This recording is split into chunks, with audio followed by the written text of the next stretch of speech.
everyone, thank you so much for clicking on this video. I am doing my first Shakuhachi interview with Glenn Shoyu Swann. I am really happy that you're here, that you were able to make it out to talk to me and making all this time. So thank you so much for being here. Sure, thanks for having me. So in part of this project, I really wanted to get into how you found shakuhachi, and I wanted to compare everybody's stories and find out what shakuhachi means for you, and learn about all the things that you do, and help get you connected with other people as well, for like possible students, for example. So I know that you are teaching. So let's just start out with you do have a Shihan degree, and you got that from Kawasuke the Third. Is that correct? Yes, Kawase Junsuke Third. Okay, wonderful. So let's back up and see, how did you get into shakuhachi in the first place? Well, I guess initially it kind of found me. It was kind of odd coincidence. I had been playing different kinds of flutes, like the penny whistle and Native American flute, and not very seriously, just kind of for fun. And I actually bought a Honda scooter, and the guy I bought it from had some shakuhachi in his living room when I went to pick it up, and I was able to get a little sound out of one. So he just gave it to me. And, then after that, I found a teacher, and, the rest, I just, absolutely fell in love with it. So it was kind of coincidence to begin with. I kind of vaguely knew what a shakuhachi was, but not really. Just knew it was a Japanese flute, and that was about it. And had you had other... well, first off, how old were you at that time? All right, that was... I was 24. 24? So it was 1994. And Yep. then did you have experience with other things in Japanese culture beforehand? Just Zen meditation. I've been exposed to Zen meditation a little bit. Had a little bit of a practice of that. Other than that, not a whole lot. Mm-hmm. And then what made you want to pursue lessons in it? Was it just like the fascination through the sound and the music? Well, yeah, I guess I had heard the Bell Ringing in Empty Sky album, Yamaguchi Goro, and I loved the sound of it. And of course, I could not make any sound at first, so I was like, well, I guess I better find a teacher. Mm-hmm. And then once I had my first lesson, and actually Tomie Han was my first teacher, she played a little bit of Hifumi Hachigaishi, and then I was like, to hear it live was really something. So, I never looked back after that. And so you were fairly fortunate, because I believe that your first teacher was actually in the same area as you, or was that, how did that work out? Yeah, it was in Princeton. So it just so happened that there were actually the two teachers in Princeton at the time. I started with Tomie, and then she moved away and hooked me up with Stephen Rowland, who was the other teacher living in Princeton at the time. So I was kind of lucky that the town actually had two teachers. Wow. Yeah, where in my town we didn't. Actually, my teacher was in Cleveland for a while, and then he actually moved away. So when I first found him, I was upset to find that he had already gone and left. But so it's such is life. Then how did you get hooked up with into Japan and taking lessons there? Well, basically that was, I guess I studied with Stephen Rowland for probably about 10 years, pretty much weekly lessons here. He really, got me through the long haul of it in a big way. And then I guess he moved away, I forget the exact timing, but sometime in the mid-2000s or so. So for a while, or early 2000s, for a while I didn't have a teacher to speak of. I went to Shakuhachi summer camp, in Colorado summer camp. And I really enjoyed working with David Wheeler there. So it was through his introduction that I found Kawase Sensei, who is, of course, David Wheeler's teacher. Yes. And how long did you study in Japan for? I didn't live in Japan straight up, but I visited for about 3 weeks to a couple months at a time, quite a few times over the course of, I guess, about 5 or 6 years, up until 2011 when I got the Shihan license from Kawase Sensei. I did the same thing. It's hard to leave your American life to pick up and move to Japan and study. So it's always going for a month, and then you wait for 6 more months, and then you go back another month, and hope that the teacher will do something on Skype with you or something like that. And so you're in the Kinko-ryu school. Do you have any top favorite pieces that you enjoy playing at most of your concerts? Um, well, I do actually. Probably my most played piece that I really love is Kawase Sensei's composition Kakumon. I love that piece, and I played it at the recital when I got the Shihan license, and I do pretty often play it. You know, it's probably my most played piece. Other than that, as far as Honkyoku, Hifumi Hachigaishi, I never actually, felt like I got tired of that, so I love playing that. There's always more to discover in that. Shika no Tone, a lot of the big name stuff like that. But aside from the Honkyoku repertoire, I actually do because I don't get to play with string players nearly enough, so I do love Sankyoku, but I very rarely perform it because I don't actively work with any string player, unfortunately. I do like pieces like from the early 20th century, so Yoshida Seifu pieces, Miyagi, Michio, if I could, occasionally play a bit of Harunoumi as a solo, that kind of thing. Mm-hmm. And, yeah, it's hard to find a dedicated koto player in America, and in Japan. I mean, you fall over them all the time, and especially in Tokyo. So, because I've played actually a couple of those pieces as well, but my school, the Dokyoku school, we approach it a lot differently than the Kinko school does.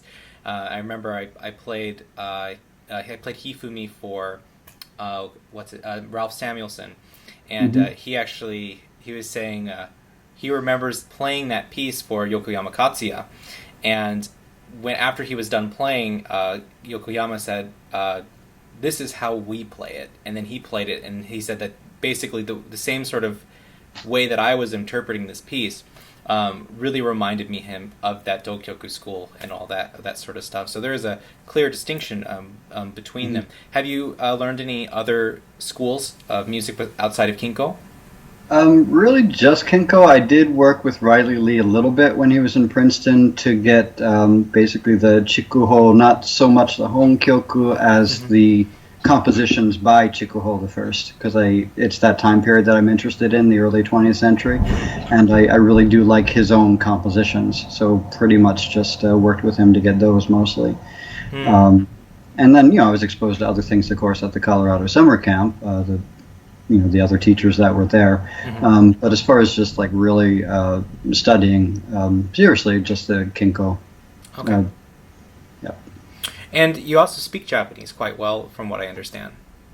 Well, well or not, I don't know, but I do basically speak Japanese, yeah. My friends always make fun of me. They, when I speak Japanese, they think, like, you could almost be Japanese. And then because your pronunciation is so good. But then when I get your written text messages, I have no idea what you're saying. And there's such like a disparity or a duality in Japanese language where the written and the spoken are just so diametrically opposed in many ways. So, but yeah. Now you also do some other things outside of that. So you are teaching shakuhachi and you have a studio at your home. Are you teaching lessons in person and online? Yeah, mostly in person, but I'm definitely open to online teaching as well. I actually wanted to ask you, but how do you feel about online teaching? Because that's something that you've probably seen, I've done some of the tutorial videos, and I do have, most of my students are on Skype. I have some of my own problems and things that I like and dislike about it, but I actually want another teacher's opinion about that. Well, I mean, I don't think anything can really compare to just working with someone in, face to face, week after week. I think that there's a whole different energetic aspect, I guess, to that. And, honestly, I never really took Skype lessons myself. I never really, actually did lessons online. I did practice with other musicians, for getting ready for a concert or whatever, and it never really seemed to work that well for that. Not nearly the same as in-person practice. I mean, I would say that it's a good possibility if you don't have another option, is the way I would look at it. Like if you had the possibility to study with a teacher that you actually got along with, because I think that's important too. Just because you're near a teacher doesn't mean you're going to have a connection to that teacher. But if you have that, that would be the primary thing, and then secondarily, maybe Skype would be better than trying to teach yourself, because obviously you're not going to learn the traditional pieces that way. Yeah. I do like the fact that you can, record the lesson and you can see your teacher's hands and your hands clearly. I like that part of it a lot. But I think you're totally right with the energy in the room. It's hard to feel another person's presence when they're, in a screen. Even now that we're talking, like I can see your facial expressions and I can see like some of the emotions, but the physical body in person is just so much different than looking at a screen. Yeah, I totally agree. But I mean, also this generation, my generation, unfortunately, is addicted to the screen and especially their phones. yeah. Well, I tend to be a Luddite anyway, basically. I mean, I have a flip phone. I got rid of my iPhone. I couldn't take it anymore, basically. I just like old school ways, basically. Well, the Shakuhachi works perfectly. Yeah. So I want to ask one more question about a Shakuhachi thing, and then I want to get into some other topics of some really interesting things that you do as well. One of my students had asked me, what does Shihan actually mean? And I think that the old meaning of Shihan and the new meaning of Shihan, I think it's actually changed even in just the past 25 years. And I wanted to get your interpretation of what Shihan means in English, because I don't really think we have a true word that equates to that particular role. It's always difficult. Yeah, I never quite know how to translate it in English. Normally, I mean, most of the times it just says that translated as master's license. That kind of thing. Master with a capital M, maybe. Obviously, that's a tricky word. I mean, I would not call myself a master, right? It certainly qualifies one to, I would say, be a representative of a specific lineage and pass that lineage on to other people. But it's more than, just as a teacher's license or teaching certification. But somehow that doesn't quite do it for me either, as far as a translation. So I don't really have a good, concise, pithy translation that's somewhere between master's license and teaching certificate. Yeah. I'm not really sure, what I would call it. I mean, what would you say about that? Well, I always the word in Chinese, I believe, and I could be getting this wrong, is sifu. The Cantonese pronunciation, or shifu, or shifu, I believe is the Mandarin. My Chinese is absolutely awful. Just a quick side note, one time I ordered blood instead of water when I was in China, so I really make mistakes in that language quite frequently. But when you look, the second character is a different character as far as I understand it. I mean, because I do Tai Chi as well, the Chinese martial art. Shifu would be master the same, and then Fu is like a father. Yeah, so that's right. That's right. And then, but the Han in Japanese, though, is a different character. And right? But I believe that this word was adopted from that system of having a master and a disciple. And so the master in this case, because that's where I'm taking the meaning from, because a lot of these lineage and a lot of these ideas come from China and Korea. And the teacher is this person. The reason why they call them master is it's someone that they look up to emulate in the future, an right? Example. So, and it's not necessarily like, of course they have to have a high pedigree of skill, but also at the same time it's a sort of showing not I wouldn't say respect, but loyalty to your teacher, that you are continuously to study with them, to say that you are going to be a deshi and you are going to constantly follow through with them and do what they say and that sort of thing, and then develop your on your own afterwards. So I like the idea of master, because it in my mind, because I grew up watching Hong Kong films. I grew up watching a lot of those anime shows where they would say master quite often, even like in Dragon Ball Z, Master Roshi, right? It's and this idea wasn't of like, yes, he's a person who's incredibly skilled, but it's also somebody who's just knowledgeable in this area. So I felt that master in itself doesn't really mean the same as what I mean. Look, think of it this way: a violin person a violinist who has a master's degree, it's the same sort of thing. They wouldn't say that they're a master violin player, but they do put MM at the end of their name of master's music.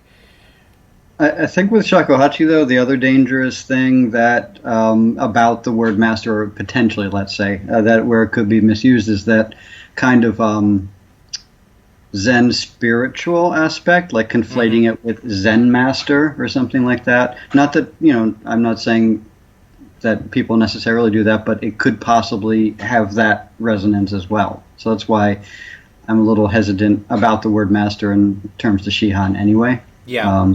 Partially that because there's that possibility of playing up the spiritual master side, it being, a Zen instrument, basically.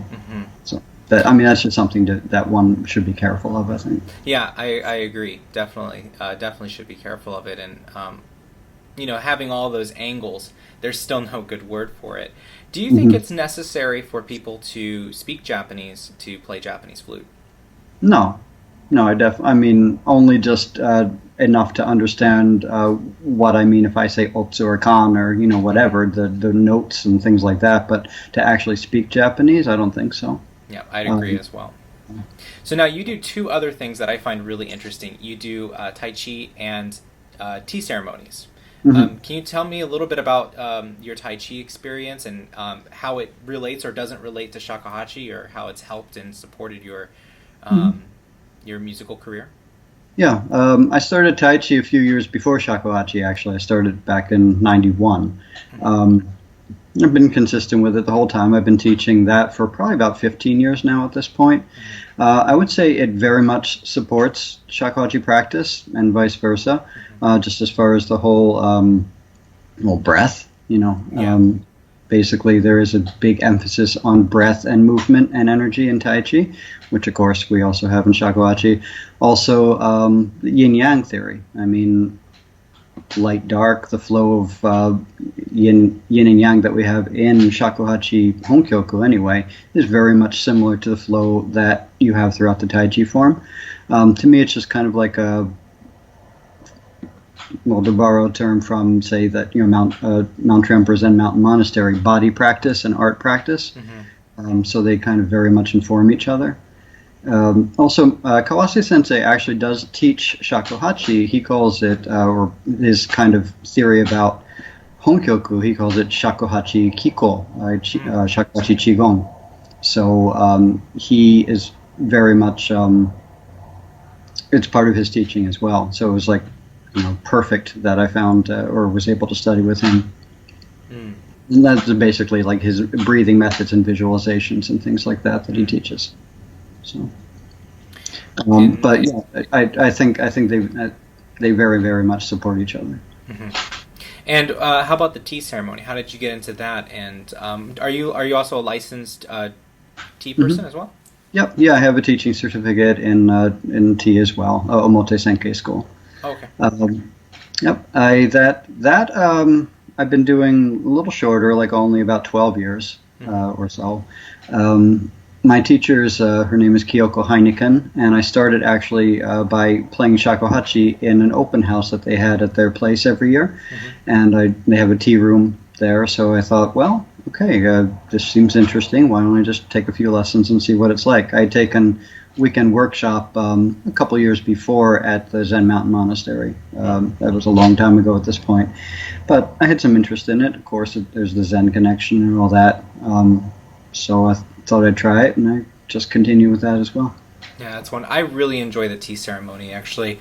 The shokunin I work closely with, his sister is actually a tea master, and she does lots of classes and coursework in Shinotsuka. And I watched her, and it's when you first see it, when you first see like that really, really great tea master work, and it's kind of captivating. Like you watch, and then you start to like get that tunnel vision. Everything blocks out, and you're just watching every single movement so slowly, and it's kind of the same effect that what I had for shakuhachi. Like that first note just blocked out all the other sounds, and I didn't hear anything else but that, and I just couldn't get away from it. And it's just one CD from the next, and then would run to the library and check out everything and listen for hours, and just really I just fell in love with that so quickly, as well as tea ceremony. Yeah, I think they both lend themselves to turning your attention fully to the present moment through sound or through the well, sound also in tea ceremony, but the movements, really all the five senses in tea ceremony. Absolutely. Yep, I think that's a big part of it, is to craft it so that you do pay the absolute maximum attention to the present moment. Mm-hmm. And have you done any religious studies? Not officially. I've read a lot of books on my own, specifically about Zen, Buddhism, and Taoism mostly. So no college education on it or anything. Mm-hmm. Yeah, I'm the same in this regard. I did study it. I study in a temple. I do shugyo every year at a temple for a couple weeks, and I think that actually the reading and getting a deeper understanding of what Zen is and the whole culture of it, how it developed from China and how it changed in Japan, really influenced a lot of my playing in the beginning as well. Would you say the same for yourself? But also at the same time, after I finish a book, I usually have more questions than I had in the original part. So now after reading, I've read lots of doctoral dissertations and books by major publishers and biographies, and there's actually a weird psychological phenomenon, is that the more we know, the less we feel we know about that topic. And Zen definitely leads itself to those things that after I finish a page of something, I go, okay, I have to read this page 3 more times just to make sure I think I know what they're trying to say. Mm-hmm. Yeah, I think, well, there's reading about Zen, and of course there's Zen practice, right? Yeah. So I think reading about Zen can certainly leave you with a lot more questions, but maybe, hopefully, if you engage Zen practice fully, you'll get some answers. Yeah, definitely so. I think that, when working with a monk at the same time, a lot of those things actually come to fruition. But just the reading itself is definitely not enough in this case for a topic as deep and profound as Zen. Yeah. So to finish this off, I wanted to ask you, what is some of the advice that you have for your students when they're wanting to study Shakuhachi, they really want to get better? What do you recommend that they do to make their experience like this, so they can get the full Shakuhachi experience? Well, I think they're going to get out of it what they put into it, is what I would say. So that basically practice, and don't be overwhelmed by it, and just kind of persevere, and you'll get through it, and you'll play really well and get all the good benefits that are to be had out of it. I think patience and perseverance for me are the two major things that a beginner really needs to have. And that's what I would suggest to people. And how long did it take you to get your first really solid sound out of Shakuhachi?